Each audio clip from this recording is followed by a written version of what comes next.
marigold. These are Cracker Jack marigold. They're huge. This looks absolutely beautiful. So does the jam. Yeah, I forgot to mention, yeah, the jam. So far, so good.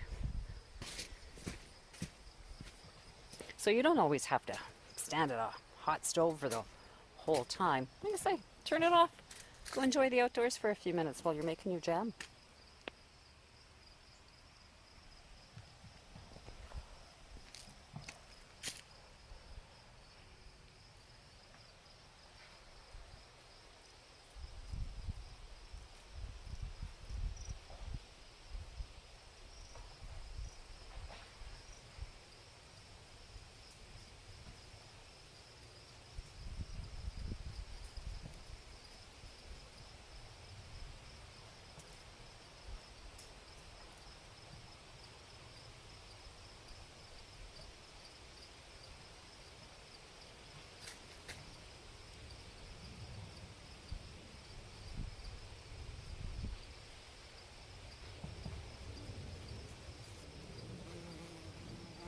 Oop.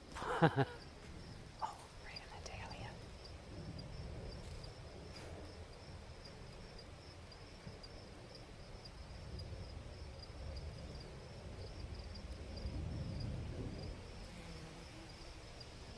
While he's busy making honey, we're making jam, believe it or not. Jam is on the stove, and it's off the element. I've got a lid on it, but it's kind of nice because right now it's forming a lot of the juices, so you don't have to stand there and watch it. It's doing its thing while we're enjoying a beautiful garden.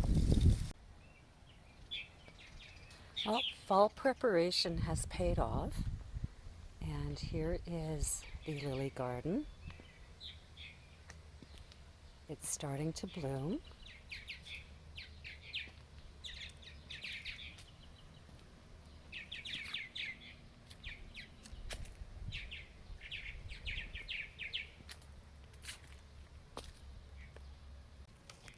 Now, as we go through this, you're going to see that there is no lily beetle.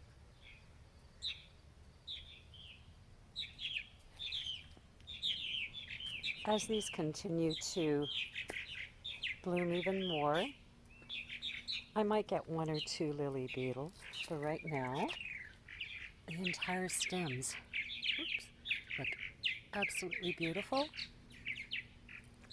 Let's take a look down here, and that right there is just a dry leaf.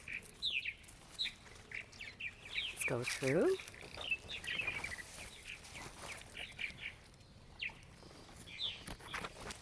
And no sign of any damage. So it is important that your fall preparation is absolutely important. You're going to have absolutely beautiful lilies blooming. Just remember, when it comes to winter, and I can have -40 conditions, ensure that your entire garden is brought to bare soil. Lots of snow on it to protect your lilies. And there will be no lily beetle once they start blooming.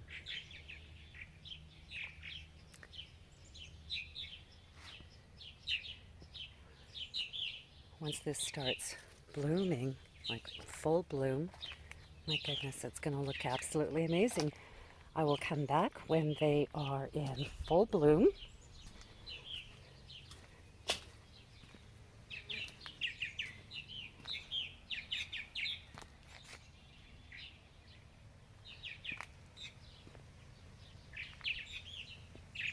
And then once they finish blooming, a whole new garden is going to come through.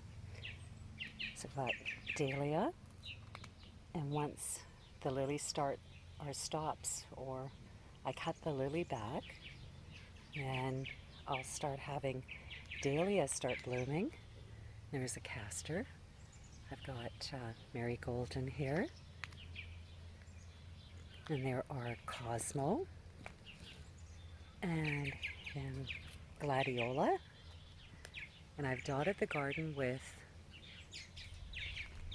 sunflower. Now this sunflower is actually birdseed, and they make an amazing, amazing sunflower. Here's some more dahlia, and then I've got some sedum, and I've put some coleus throughout, and a couple of petunia,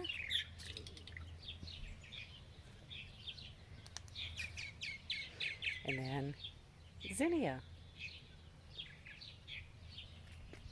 Oh, this is going to look absolutely incredible. I hope your lily garden is doing well for you. Remember some of the tips. In fall, cut everything back. Do not put anything onto the bed of your lilies. Just keep it bare soil and pack plenty of snow on top of it. And in the spring, you should have an amazing lily garden.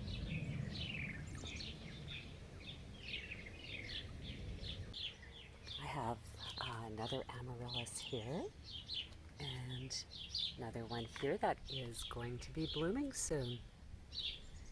So if you do have an amaryllis and you have a garden, absolutely put it outside. They'll look spectacular in your garden. Now give them a area that has mostly shade throughout the day. You don't want to put them in the hot sun. When you do plant them, I'll show you down here. See, the bulb itself, it's not all the way buried, but when you do pop them in the garden, it will appear that the bulb has buried itself.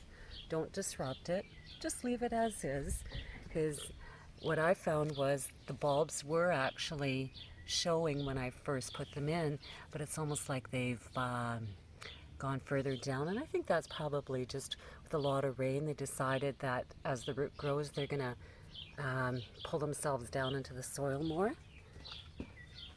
It's actually quite interesting to see them in a garden versus in your house in a pot. Now this one bloomed about 5-6 days ago, and we've had some pretty hard rain, but it still looks beautiful, beautiful. Just give it a little bit protection. I say no full sun. Give it a little bit of sun, but not too much. Give it a protected area where you know that winds aren't going to damage them.